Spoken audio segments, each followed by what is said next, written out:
membahas tentang satu hal yang pastinya seru banget.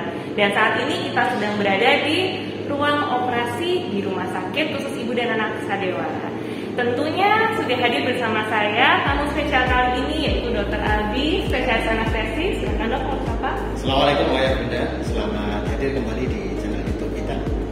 Baik, terima kasih dok. Nah, hari ini tentunya kita akan membahas mengenai yang paling seru dan yang paling banyak dibahas dok. Ya. Kita akan ngomongin mengenai ERAS. Ya. Nah, pasti ayah bunda udah penasaran nih sebenarnya ERAS itu apa sih? Sampai banyak banget dicari, kemudian semua rumah sakit mungkin sudah ada pelayanannya, tapi tentunya di Sadewa juga sudah ada. Untuk itu kita mulai dulu ya dok ya. Baik. Oke, mungkin dari pertanyaan sebetulnya ERAS itu apa sih dokter? Ya, ERAS itu sebenarnya adalah satu metode, ya, sebuah protokol multidisiplin. Jadi ini harus kerjasama antar disiplin. Ya. Ada di situ ada dokter obskin, ada dokter anestesi, ada dokter anak, kemudian perawat dan semua kru yang melayani pasien. Yang pada intinya adalah meningkatkan keluaran operasi yang lebih baik. Apa itu keluaran operasi? Ya tentu minimal efek samping, kemudian pasca operasi juga nanti ayah bunda atau bunda ya namanya ERAS ya, itu bisa mobilisasi dengan cepat, bisa beraktivitas dengan lebih cepat, pemulihannya juga relatif lebih cepat, sehingga operasi ini yang tadinya seakan-akan rumit menjadi dibuat sebaik mungkin sehingga sederhana, dialami oleh pasien itu nyaman dan sederhana. Oh baik, jadi sebetulnya ERAS ini tuh disingkatan kan ya dok ya? Singkatan. Ya, dari Enhanced Recovery After C-Section. Oke, C-section itu bintang ya di bawah ya. C-section itu adalah Caesar operation atau operasi sesar. Nah, biasanya operasi sesar ini dilakukan pada persalinan. Nah, dari operasi sesar ini ada metode ERAS. Nah, sebetulnya apa kemudian yang membedakan metode sesar biasa dengan metode ERAS ini, dok? Betul. Jadi tentu karena kita ingin nanti pasca, ya bukan hanya pasca ya, mulai dari sebelum operasi, selama operasi sampai pasca operasi ini pasien dalam kondisi yang nyaman, yang senormal mungkin. Ya, meskipun tidak bisa normal, ya, namanya operasi pasti ada efek ya. Tetapi senormal mungkin kita menjaga organ-organ dari pasien, menjaga fungsi-fungsi dari pasien sehingga pasien ini akan lebih cepat recovery-nya. Nah, bedanya apa dengan yang konvensional lah, kita katakan konvensional. Ya, yang konvensional sebenarnya secara prinsip metodenya tidak jauh berbeda. Hanya kita mengawasi betul. Jadi preoperasi misalnya, yang puasanya dulu konvensional harus 8 jam. Contoh ya. Nah, itu kita bisa misalnya sebenarnya 2 jam sebelum operasi masih boleh minum. Misalnya minum yang pure water. 4 jam sebelum operasi snack atau minuman-minuman yang misalnya jus yang ada ampasnya masih boleh. Ya, 6 sampai 8 jam, nah itu baru makanan besar. Jadi pasien tidak relatif nggak kurang cairan. Itu contohnya. Operasi. Gitu. Nanti durasi operasi tentu kita misalnya minimalisir agar bayi misalnya ketika lahir bayi tidak mengalami atau mengurangi risiko asfiksi. Asfiksi itu masuknya benda asing yang seharusnya ya dalam saluran nafas. Contoh misalnya muntahan bayi atau mungkin cairan ketuban yang masuk ke dalam saluran nafas. Itu ada penelitian terkini, itu ada metode tertentu. Jadi resiko untuk bayi juga lebih rendah. Karena pulang pastinya kan pengennya sama bayinya. Betul sekali. Ya, tidak mungkin pulang sendiri kan, nggak enak kan. Jadi harus kalau pulang sendiri. Baik. Nah pas operasi nanti kita kelola nyerinya, kita kelola efek sampingnya, misalnya muntah, pusing dan sebagainya, kesakitan yang kemudian gerak pasien jadi terbatas, itu kita kelola agar pasien bisa segera bisa makan minum, ya seperti aktivitas biasa. Gitu. Jadi enhance dalam ERAS ini tadi itu dia bisa dikatakan early recovery atau penyembuhan yang lebih awal dok ya. Enhance dalam konteks meningkatkan kualitas. Meningkatkan kualitas kesembuhan dok ya. Maksudnya adalah yang tadinya kayak tadi di awal biasanya dulu saya tuh zaman mau operasi dulu harus 8 jam, 6 jam sebelum operasi tuh harus puasa dulu. Dengan ERAS ini bisa lebih juga ya. Bisa lebih pendek. Kemudian juga resiko bayi lebih rendah untuk mengalami kesakitan. Kemudian untuk di recovery atau penyembuhannya lebih cepat. Saya kalau lihat itu dulu ada yang joget-joget setelah operasi langsung. Ya sebenarnya bukan untuk jogetnya. Karena kita kalau pas operasi juga nggak joget juga kan. Ya karena kemudian euforia senang rasanya. Baik, oke. Jadi makanya no wonder ya dok kalau misalnya metode ERAS ini memang kemudian jadi favorit gitu dok ya. Karena nyaman buat pasien, relatif nyaman. Rata-rata yang kita lakukan, alhamdulillah ini kita sudah melakukan uji ya. Salah satu penelitian yang kita lakukan itu, tapi dalam hal ini terkait dengan nyeri. Karena bidang saya di bidang dalam hal ERAS ini, concern saya salah satunya saya menangani di bagian nyeri. Nyeri dengan metode ERAS ini ya rata-rata kalau dinilai 0 sampai 1. Nilai 0 itu skala tidak sakit sama sekali, 1 itu ya sakit-sakit sedikit. Ada rasanya ya. Rata-rata begitu, artinya pasien sudah nyaman lah insya Allah. Karena kemudian buat pasien-pasien atau buat saya sendiri dok ya dulu takut banget atau agak khawatir dengan metode sesarian tadi karena takutnya kalau operasi itu sakit dok. Betul. Nah dengan ERAS ini bisa mengurangi rasa sakit ya dok. Bahkan beberapa pasien mengaku sebelum membandingkan antara sesar sekarang dengan biasanya pasien-pasien yang sesarnya lebih dari 1 kali. Nah dulu mungkin metode ini belum dikenal luas. Belum hype. Belum hype. Tapi sekarang orang sudah kemudian memahami dan sepakat, tim ini menjadi sepakat sehingga memang nggak bisa sendiri. Ada dokter Hopkins di situ, ada peran dokter anak, dokter anestesi, paramedis, termasuk pasien. Karena kadang-kadang sudah nggak nyeri, sudah enak, pasiennya tetap pengen tiduran. Nah itu juga perlu ada kerjasama sehingga komunikasi ini lebih harus dicari baik. Nah sehingga pasien-pasien ini relatif merasa yang sekarang kok operasinya lebih enak ya dibanding yang dulu ya. Padahal secara teori sesar yang kesekian kali secara teori pasca operasinya relatif risiko nyerinya lebih tinggi dibanding operasi-operasi yang gitu ya dok ya sebetulnya ya. Jadi tidak serta-merta dengan ERAS ini kemudian langsung bisa aktivitas, langsung nyerinya hilang, tapi tetap butuh bantuan atau semangat motivasi dari pasien juga. Jadi tetap harus memulai aktivitas, belajar duduk, belajar berdiri begitu ya. Baik dok, terus gimana caranya dok? Misalnya nih saya sebagai seorang pasien, saya ingin melahirkan dengan ERAS, itu nanti saya bilangnya ke siapa dok ya?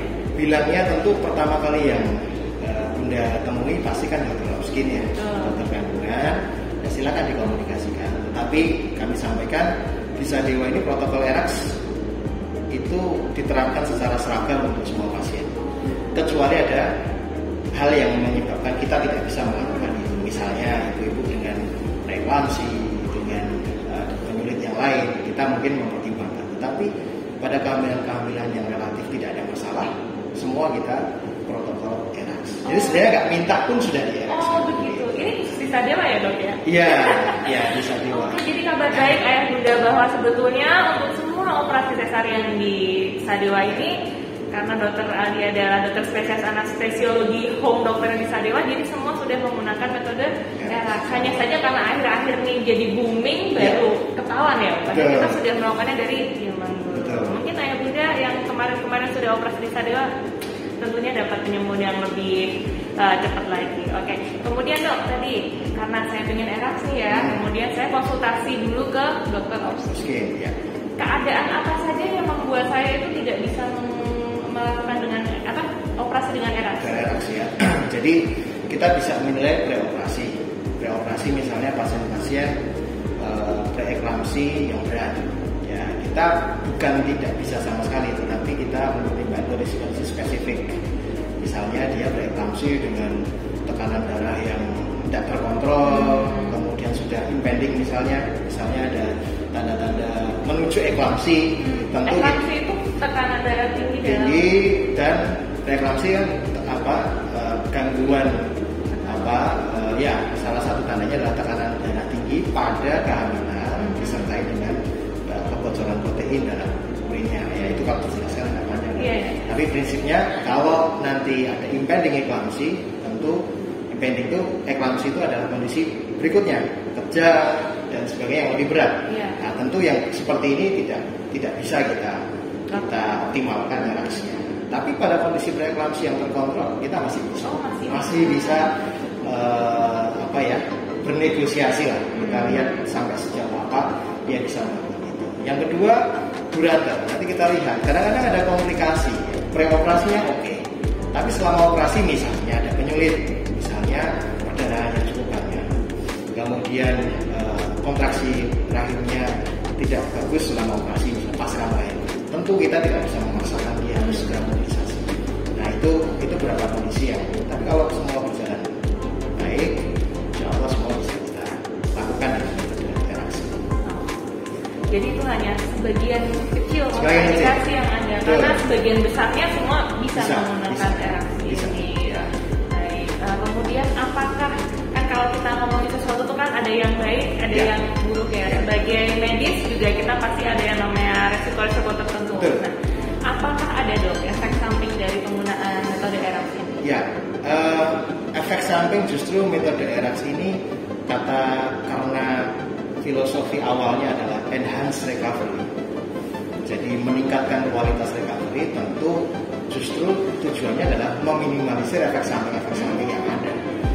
Justru itu metodenya, sehingga ya efek sampingnya seperti operasi sesar biasa, efek samping yang ada pada operasi sesar dengan metode konvensional ya, saya tidak mengatakan non eraks, tapi oke lah yang kita kelola selama ini yang sebelumnya itu sama dengan efek samping yang mungkin terjadi ketika kita melakukan eraks. Tetapi eraks ini tentu harapannya pasca operasi maupun selama operasi dan sebelum operasi efek sampingnya justru minimal. Sehingga kita bisa katakan dengan eraks kita meminimalisir efek samping yang mungkin terjadi. Baik, kembali lagi mengenai eraks, bahwa tadi enhance dalam eraks itu adalah recovery yang lebih awal ya dok ya. Lebih awal itu lebih cepat, berarti kalau dari operasi kemudian sampai pulang, sampai bisa beraktivitas itu kira-kira berapa lama dok? Ya, sebenarnya 24 jam itu sudah bisa beraktivitas normal. Oh, ya. Sama seperti persalinan spontan. Jadi jalan, gendong bayi boleh 24 jam itu sudah. Naik tangga? Naik tangga boleh. Ya, asal jangan naik lantai. Ya, siap dong. Satu dua lantai boleh lah. Ya. Itu luka jahitannya nggak apa-apa juga? Aman ya. Aman. Oh, begitu. Jadi memang lebih cepat. Betul. Cuman kalau kita mengatakan terus 24 jam langsung pulang, itu tergantung kondisi. Masalah pulang itu kan bukan hanya masalah dia bisa jalan. Masalah program antibiotiknya masih dibutuhkan, misalnya injeksi antibiotiknya, injeksi atau obat-obat yang harus diberikan dalam sekian waktu. Bayinya juga mungkin ada situasi tertentu. Gitu. Ya 2 kali 24 jam itu normal lah, kita bisa. Pasien sudah bisa pulang. Ya. Baik, jadi sebetulnya rata-rata memang lebih cepat. Lebih cepat. Ya. Tapi mengenai keputusan pulangnya ini kembali lagi kepada dokter-dokter yang merawat tentunya. Oke, baik. Terus kemudian untuk ini karena eraks ini adalah metode yang berbeda dari sebelum-sebelumnya, kita ketahui begitu metode baru, bisa nggak dok di-cover sama BPJS dok? BPJS? Iya. Sangat bisa. Oh. Semua pasien bisa mendapatkan eraks, metode eraks. Di Sadewa? Di Sadewa bisa. Apalagi di Sadewa. Jadi eraks itu di Sadewa semua bisa. BPJS bisa. Non BPJS bisa. Baik. Jadi semua operasi sesarian operasi ini kalau di Sadewa semua bisa pakai eraks. Bisa, insya Allah bisa. Baik dok. Tinggal kita tunggu lah. Gitu teman-teman, ayah bunda tinggal ditunggu aja ya. Kita tunggu untuk kelahiran di Sadewanya. Baik dok. Kira-kira untuk ayah dan bunda yang sedang di rumah, apakah ada hal-hal yang perlu dipersiapkan dalam persalinan supaya bisa pakai eraks atau pada umumnya seperti apa dokter? Ya, tentu persalinan itu sesuatu yang sebenarnya kan direncanakan ya. Artinya ayah dan bunda ingin memiliki seorang anak itu kan pasti ada perencanaan yang sudah diperhitungkan. Ya, jelas kalau kemudian sudah mengalami kehamilan, tentu aturan-aturan atau anjuran-anjuran dari yang laparoskopi silahkan diikuti ya. Mulai dari gizinya, mulai dari persiapan nanti persalinannya gitu.